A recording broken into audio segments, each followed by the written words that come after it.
que pretendíamos era facer un balance sobre o sector de vacón de carne, vendo un pouco a situación que estamos vendo nestes últimos meses con unha caída de precios e que resulta preocupante, sobre todo porque pode vir no futuro, ante, xa digo, unha baixada da demanda, tanto por problemas de exportación, por cuestións de baixada de consumo, hai un lixeiro incremento de precios de costes de produción e despois que tamén estamos vendo que nos lineais, na distribución, pois esta baixada que están sufrindo os produtores tampouco chega ou está chegando aos consumidores.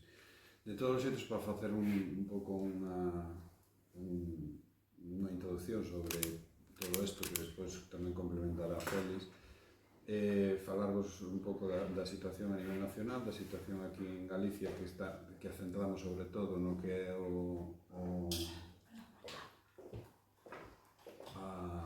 centramos en ternera gallega por dentro da IXP, porque, bueno, digamos que é o elemento máis importante que temos aquí en Galicia. Falando de datos a nivel nacional, digamos que o censo actual, o censo a finales de 2025, datos de 2025, primeiros datos que temos deste ano 2026, vemos un lixeiro incremento no número de cabezas. Non así de explotacións, porque a tendencia de explotacións é a baixa, é dicir, a nivel nacional estamos falando casi dun 3% menos de explotacións, pero si un certo incremento neste ano 2026 un 0,1%, o sea que é un incremento pequeno no número de cabezas e si baixo o número de explotacións. O que si, algún tipo de previsión que se pode facer ou que se está facendo no sector cárnico en base sobre todo ao número de animales que hai presente en cebadeiros. Os ciclos nun cebadeiro son ciclos bastante amplios, entón, bueno, podes estimar unha previsión e nesa previsión vemos que hai un lixeiro incremento incluso do número de animales para primeiros do ano que ven. Entón, bueno, estamos falando do número de animales, non o número de explotación, non?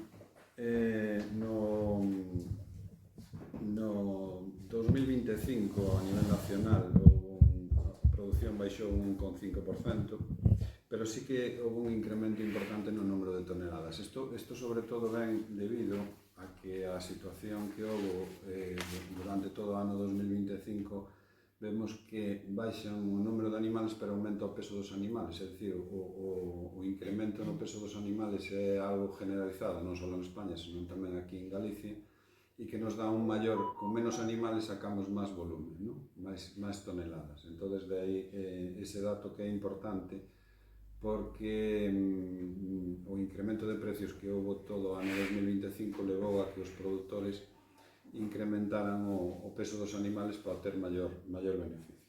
En canto ao comercio exterior, que é un dato que nos parece moi importante, sobre todo por todo o que se pode falar o que se falou sobre a importancia de Mercosur, vemos que temos unha balanza comercial positiva dun máis dun 26%, é dicir, incrementaronse as importacións, e a nivel de exportacións o importante que temos é a reducción ou máis ben a extinción da exportación de animales vivos que se estaban vendendo durante o ano pasado.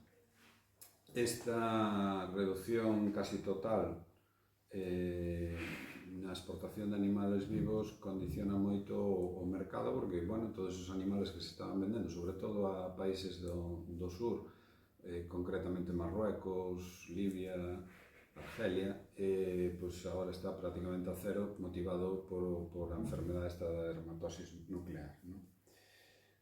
Por outro lado, as importacións, no caso, por exemplo, as importacións, a maior parte das importacións que se fan en España son de países daqui da propia Unión Europea e de fora da Unión Europea, pois temos que, referente a Brasil, en datos creo que de datos respecto do ano 2025 baixou un 7%, e agora prácticamente é nula, motivado vai ser nula a partir de septiembre porque a Unión Europea vai prohibir a importación de Brasil. Decir que deste contingente que pode vir de Mercosur, pois hai un montante de 11.000 toneladas para toda a Unión Europea. Estou falando da Unión Europea, estou falando de España, pero digamos que as importacións que poden vir dai de carne van ser en torno a 11.000 toneladas para toda a Unión Europea. Básicamente de Argentina e Uruguai, que son os dous países que aportaron ou que poden aportar eses datos. Outro dato importante, que o que nos parece importante, é o dato do consumo. Os últimos datos que temos, porque os datos de consumo non son difíciles de conseguir, pero os datos máis actualizados que temos son a baixada do consumo de carne de bovino do 6,3% en España en outubro do 25, do 7,16% en novembro do 25. De todos os xeitos, xa digo, son datos máis ou menos oficiales, aunque por parte da distribución incluso chegan a falar de unha caída do consumo entre o 10 ou 12%. Ao mellor máis datos propios das cadeas de distribución. Isto que nos leva, bueno, pues a que actualmente temos unha certa descompensación entre a demanda e a oferta. É dicir, hai, como vos dixen antes, hai un maior número de animales, polo tanto temos máis oferta. Hai máis oferta porque se consume menos e hai máis oferta, o sea, hai menos demanda porque se consume menos, e por outro lado, todos esos animales que estaban salindo hacia outros países, sobre todo os animales vivos, pues, entran dentro do mercado nacional, o que fai unha descompensación que provoca que teñamos agora problemas e hai baixadas, e sobre todo que está habendo moito problema con animales que están, bueno, dada a situación que viñamos de uns precios bons que se estaban engordando moito, pois agora teñen moitísimas dificultades de venderse porque prácticamente non nos queren. E despois, a nivel nacional, quizá o importante tamén é a importancia que poden ter as importacións que estamos tendo nesta baixada, non? É dicir, casi son insignificantes as importacións de terceiros países. Ten máis importancia a importación a nivel español de outros estados, como por exemplo pode ser Polonia ou incluso Alemania, que Polonia ten uns precios máis competitivos que estamos tendo aquí en España. En canto a Galicia, decir que, bueno, pues xa digo, en Galicia sobre todo estamos moi non condicionados, pero bueno, temos o que é a IXP ternera gallega e, polo tanto, o motor da carne aquí en Galicia. Podemos falar dunha reducción de explotacións total, que iso é algo que se está vendo tanto dentro da IXP. Dentro da IXP podemos falar ao mellor de en torno a 400 explotacións, pero cos datos que temos do Ministerio, neste último ano perderíanse alrededor de 865 explotacións de produción de carne mixtas, que, claro, tamén incluye algunhas que producen algo de leite, non? E dentro da IXP estaríamos falando dunhas 400, non? 400 que están dentro da IXP. Pasamos pois, en torno das 7.942 en 2024 a 7.554 en 2025. Esta tendencia tamén se mostra no que serían os cebadoiros, e tamén se mostrou nos animales incluso nos animales que se certificaron o ano pasado, non? Houve un certo descenso respecto a anos anteriores. Tamén se reduceu o número de puntos de venta de carne que tiña ou que vendían carne que estaba amparada por a IXP ternera gallega. E claro, todo o que se traduce en España tamén se traduce en Galicia, non? E a consecuencia é unha baixada de precios, que podemos estar falando en torno a máis de 50 céntimos ou 60 céntimos, o cal é unha baixada bastante importante. Depende un pouco tamén do tipo de animal e depende un pouco do operador, non? Porque tampouco é fácil, nos sector da carne é un sector con mellor respecto a outros é máis complicado porque hai moitos operadores traballando e, polo tanto, mellor cuantificar esas baixadas é máis difícil ou podemos establecer a través de unha media, ¿no? A cuestión é que tamén hai unha baixada do consumo. Ahora mesmo o consumidor está pagando este produto, bueno, pues a subida que o ano pasado supuxo que se perdera consumo e que moitos consumidores pasaran bueno, pues de comer carne de ternera a comer outro tipo de cousas, ¿no? Outro tipo de proteína, ¿no? E, polo tanto, ahora recuperar ese mercado pues tamén é, digamos que, bueno, pues non vai ser, non resulta relativamente fácil, ¿no? Unha marca de calidad e, polo tanto, debíanos ter unha certa diferenciación que realmente pues, neste momento non ocorre, ¿no? E vemos como que a diferencia dentro da propia IXP, que hai dous tipos, digamos, por decirlo de alguma maneira, para que me entendades, de carne. Hai a suprema, que sería a carne que se fai nas explotacións, é dicir, que as vacas nodrizas paren e eses becerros se crían nesas explotacións, iso formaría parte da suprema, e despois estaría a carne de cebadoiro, que sería a suprema convencional, o sea, a ternera gallega convencional. Pasamos dunha diferencia de precio entre convencional e suprema dun 10% fai no ano 2023 e agora creo que estamos en torno a un 4%, é dicir, estáse achicando.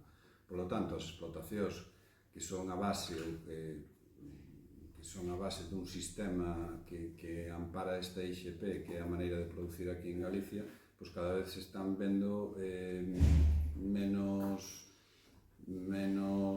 valoradas frente, bueno, pues a un sistema que é máis industrial como podría ser o dos cebadeiros.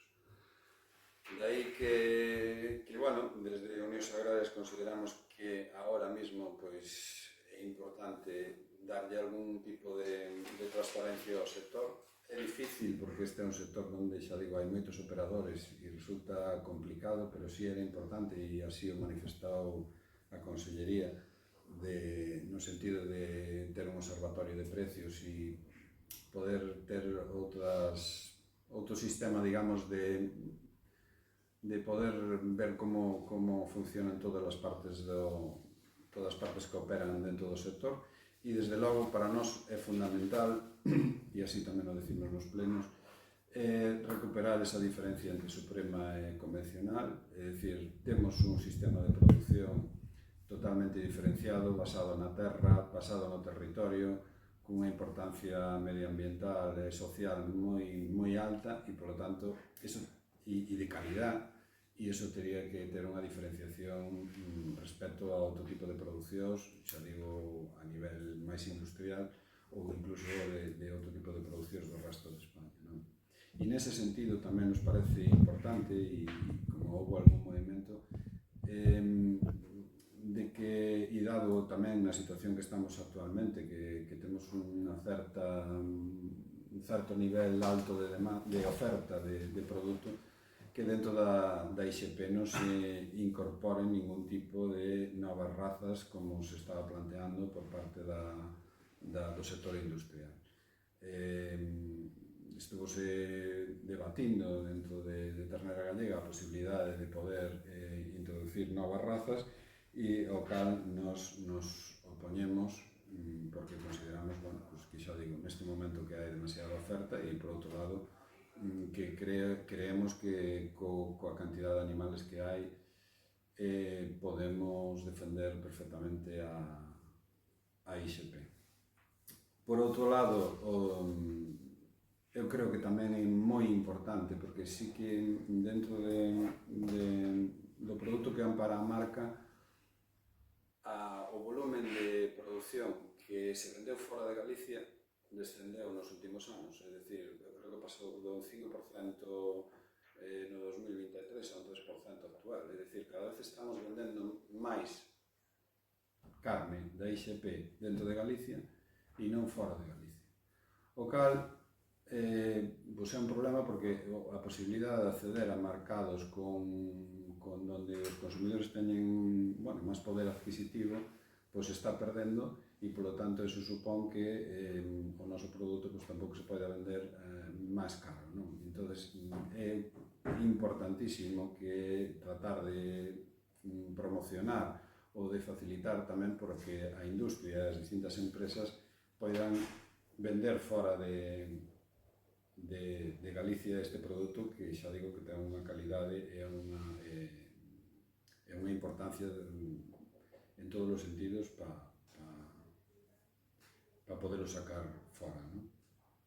E eu creo que en principio nada máis, é dicir, simplemente destacar un problema de enfermedades que houve o ano pasado co tema da dermatosis que condicionou moito o que é a exportación de animales vivos, que condicionou tamén aquí en Galicia, porque desde aquí de Galicia pues, tamén se estaban exportando animales vivos para fora e que agora, bueno, veremos a ver como evoluciona, parece que está máis ou menos controlada e, bueno, a ver como se produce esta evolución, porque todo o tema para este sector, todo o tema de enfermedades é básico e, de feito, moita da falta de animales que houve finales do 2024 ou 2025 foi motivada por todo o problema de enfermedades que estamos vendo a consecuencia, sobre todo, tamén desta situación climática que nos afecta un pouco a todos.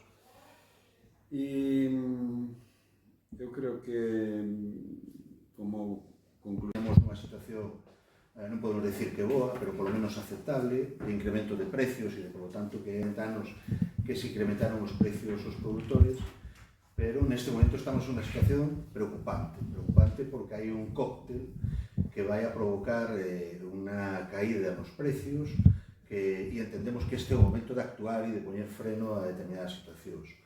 Hai unha subida de costes de produción, fundamentalmente en estes últimos meses, fruto da guerra de Irak, a subida do gasóleo, fertilizantes, todo relacionado co petróleo, disparou os costes de produción, é unha cuestión que ademais se une con unha caída nos precios que se pagan ao produtor, co cual a rentabilidade nas explotacións baixa considerablemente nestes meses, e non é Mercosur o que provocou esa caída nos precios, e iso temos constatado prácticamente porque Brasil ten cerrado o mercado e, por lo tanto, non está exportando. No ano 26 non entrou carne de Brasil, por lo tanto, en ese sentido, non hai problema, e o que sucede é que nos pecha o mercado de Marruecos. O 54% dos animais vivos que salían do noso país iban directamente a Marruecos. E Marruecos pecha con un argumento que é a dermatosis nodular.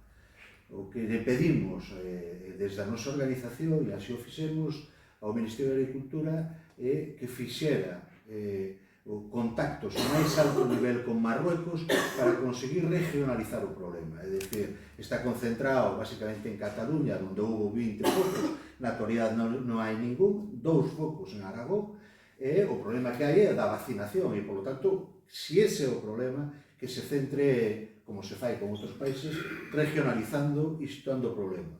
Pero que se peche o país, non temos a impresión de que é un argumento que utiliza Marruecos de forza para provocar esta situación no noso mercado, que lóxicamente é preocupante, porque ao non salir o 54% dos animais estamos colapsando o noso propio mercado. Por lo tanto, é fundamental que a Xunta de Galicia inste o Ministerio de Agricultura e que o Ministerio de Agricultura faga os contactos a nivel diplomático con Marruecos para que definitivamente se abra, polo menos nas regións que non temos o problema de dermatosis. Peche de explotacións, é certo, e a caída nos precios. Ese é o cóctel que a nos ten máis que preocupados. O día 26, o viernes, se non recordo mal, celebramos o Consello Agrario. No Consello Agrario lle dixemos e lle reiteramos a Conselleira que había un problema importante que había que resolver para dar cumprimento á lei de cadea, que é o observatorio de prezos. Non é o mismo os costes de produción que podemos ter en Galicia que no resto de comunidades autónomas. E despois que temos un instrumento, que explicaba moi ben o meu compañeiro, que é unha indicación xeográfica. Cando temos unha indicación xeográfica, ese ten que ser un acicate, ten que ser un impulso para que os gandeiros que comercializan, que son maioritariamente os produtores de carne no noso país, hai 7.500 explotacións dentro de ternera galega, que comercializan en teoría dentro de ternera galega, pois, lóxicamente, teñen un precio diferenciado. Non hai ninguna outra razón de ser de unha indicación xeográfica protegida, que haxa unha diferencia nos precios. E o que non parece normal é que en unha carne de calidade non haxa esa diferenciación con respecto a outros produtos dentro do territorio español. Decía Pepe, o que sucede no Estado español automáticamente repercute no que sucede en Galicia. E non debería ser así. Por qué? Porque nós temos unha produción pequena que o que non podemos ter como objetivo máximo é comercializala dentro do noso país, dentro de Galicia. O que decimos é que cando hai un produto de calidad se ten que diferenciar e ten que ter capacidade de venderse en aqueles que teñen cartos para poder comprar. É dicir, facemos sempre unha comparativa que é moi clara. É dicir, eu non teño capacidade de poder comprar o Ribera de Duero este o Vega Sicilia. Non teño capacidade económica. Quen pode comprarlo? Quen teña cartos e quen gane ou quen teña un salario que lle poda permitir facer eso. Por lo tanto, a carne de calidad a vamos a ter que empezar a vender nos mercados que teñan capacidade adquisitiva e que o podan comprar. E para iso hai que facer unhas campañas de promoción e empezar a facer unha política clara para promocionar a nosa carne e que salga do noso país. O tema da dermatoses era unha preocupación, hoxe parece que está arranxada, por lo tanto, hoxe tiña que ser unha cuestión que non debera generar maiores problemas. E outra das cuestións importantes, que é a PAC. Estamos en un proceso de negociación, se vai abrir e estamos discutindo que é o que vai a suceder para o período 28-34 e a carne ten que ser, ou ten que xogar un papel fundamental no que vai a ser o novo reparto das axudas da PAC. E o digo porque é certo, hai máis de 16.000 explotacións de carne en Galicia. É certo que prácticamente o 70% está por debaixo das 25 cabezas. Pero é certo tamén que esas explotacións no noso país fan un papel fundamental. As explotacións que teñen menos de 50 cabezas de ganado producen máis do 50% dos animales no noso país. E o que é máis importante, fan unha labor ambiental espectacular no noso país. Fijan población no medio rural. É certo que é un complemento nas rentas de explotacións que evitan que se despoben. Pero que ademais temos que ter en conta que dentro dese papel medioambiental fan un papel de loita contra os incendios forestais. Estamos dentro dun período difícil que nos preocupa a todos e que o ano pasado vimos como ardía unha provincia inteira donde menor superficie agraria útil hai de todo o estado de todo Galicia. E os lumes se pararon donde había vida, e donde había explotacións agrarias, e donde había viño, donde había explotacións de carne, e donde había explotacións de leite. No demais non fomos capaces, ni con toda a inversión e gente que se fai en materia de extinción de incendios, de parar esos lumes. Por lo tanto, ese hai que empezar a contemplarlo na PAC e que as axudas vaya a quen vive e traballa e, sobre todo, fija a población no medio rural para evitar ese tipo de problemas que temos. De aí que a importancia que necesitamos de forma urgente que se reabran as negociacións, nos din que hasta outubro vai a estar paralizado, por eso nos preocupa e este era o momento de denunciar esta situación para que se abra o mercado de Marruecos, que sin duda ninguna generaría novas expectativas de manter os precios que están percibindo e sobre todo de que non se sigan producindo caídas, pero o Observatorio de Precios para evitar de cadea e a apertura de novos mercados para unha carne de calidad creemos que son cuestións vitais para evitar que volvamos a tempos pasados donde non se cubrían prácticamente